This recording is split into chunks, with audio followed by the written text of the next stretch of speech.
All right, let's talk about D, 88D Pro. This is the third gen, like I said, and basically what is new about this is there's a few main things. One is both the 88S and the 88D get very radical and unique frame designs, especially around the head area. Okay, so the 88S is a bit more aerodynamic. As you can see, it's the same width all across the frame, and it's more about enhancing the sweet spot and just being able to play consistent shots despite not being perfectly in the sweet spot. So more off-center shots, right? The 88D Pro has varying thicknesses along the frame. It's thicker near the bottom and the sides to kind of give it more weight and stability during powerful smashes to help the face not deform as much, that kind of thing. Yan. Also, another thing that both the 88S and the 88D share is a new grommet on the top of the head. We've seen this in the power assist bumper. We've seen this in the speed assist bumper, which is a slightly different bumper, right? But we're seeing Yonex kind of lean towards these weighted grommets more and more lately, and I think it's just a new trend of being able to adjust the string characteristics to better individualize each racket. So the ones for the 88S and 88D are quite simple. They're just weighted, so they add a little bit more headweight at the top just for a little bit more power, okay? And then the third main difference between the second gen and third gen is, of course, the inclusion of the second gen ND Flex Force. So without getting all sciencey with you guys, basically in my experience, it feels just like a 100ZZ's solid core. So you're getting a new level of flex while retaining the stiffness. If you guys have ever used an Astrox racket, you guys know and understand that the ND in that Astrox series, even the first gen, is quite good and giving you kind of like both control and power at the same time. It's really hard to explain unless you've actually used it. Well, the second gen kind of takes this a new step forward. The second gen Flex Force, I'm just going to call it that, really does give you a level of stiffness when you need it, but then when you're trying to hit down those powerful smashes, it really does flex without really sacrificing any control. So this is where I guess the review kind of splits off and we kind of talk a bit more about the 88D in general. So the 88D is very heavy now, very stiff, very heavy. Compared to the second gen, if I have one, let's pretend this is an 88D Pro. This is an 88D Play, but they basically look the same. So compared to the 88D Pro, this is quite a bit heavier in the head. It's quite a bit stiffer as well. So what that means is it's going to be a bit harder to use, but the power you get out of this is so much better, guys. The smashes I was getting on day one were just ridiculous. After you get used to the timing, because of course I'm using a 1000Z, the smashes sound great. I hadn't been able to play smashes that heavy in a long time. And this, of course, the headweight also transfers into the drives, into the interceptions, into the front net kills as well.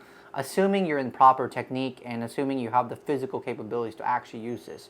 I will tell you right now, after testing this pretty extensively over the last 2-3 days, I guess maybe 3 to 4 hours of court time, my fingers are so sore. Not my forearm, my actual tendons in my fingers are sore from trying to use pitik, from trying to use the drive, trying to use that finger power when it comes to the drives, when it comes to the kills, right? It's just so much more physically demanding than the 1000Z is with its speed assist bumper for repulsion and with its headlight nature. So for me, as a front player, the head heaviness was really something that I could not get over with. Like, I'm again used to the 1000Z, but even when I was using the 88S, the first gen, because that was my first racket, this is just another level of head heaviness. Maybe, given more time, I could adjust to it. I probably could, but now I'm just so used to like 1000Z's headlight nature and the repulsion. Like the amount of times where if I had been using my 1000Z, the shot would have been better quality, or the shot would have made the connection, or I would have intercepted it correctly. Putang inang bigat! Ah! The amount of times that didn't happen because I was using something heavier and something stiffer just was a lot, actually. That might not be necessarily a con for this specific racket. It might just be me struggling to adopt, but it's something to take account of. Also noticed that, I guess, mid-court control was quite good. Again, the lack of repulsion compared to the 1000Z definitely played a factor. I definitely had to hit a little bit harder to get as precise of mid-court control shots as I wanted, but it was definitely there. It definitely was a bit better than the second gen. For drops, of course, the head weight was welcome. It's very easy to play good drops when you have head weight because you can really feel the racket in the air. So you can just kind of like place it and then just give it a little tap, and it should go where you want it to go. So all in all, this is definitely an upgrade, with a very big caveat. So compared to the second gen, I know a lot of you guys are probably going to ask, is it worth the upgrade? I think for me, it depends on what you're looking for. If you're looking for quick, easy, accessible power, stick with the second gen. The 88D second gen is definitely a lot more manageable in the head. It's definitely a bit swifter because there is less head weight, and it's still quite powerful, right? If you're looking for like basically the ultimate smashing machine, this is probably it. This outsmashes the 100ZZ. This outsmashes the 99 Pro. It blows the 88D second gen and first gen out of the water. With that being said, right, the reason it's able to achieve that kind of power is because it is that heavy, it is that stiff, right? So you really need to like ask yourself, are you physically capable, are you technically capable of actually using this day in and day out? Because I'm not, right? So take that in mind. So what is my verdict? So my verdict is, I think for doubles, this is way too heavy. I actually think this is more of a really good singles racket, actually.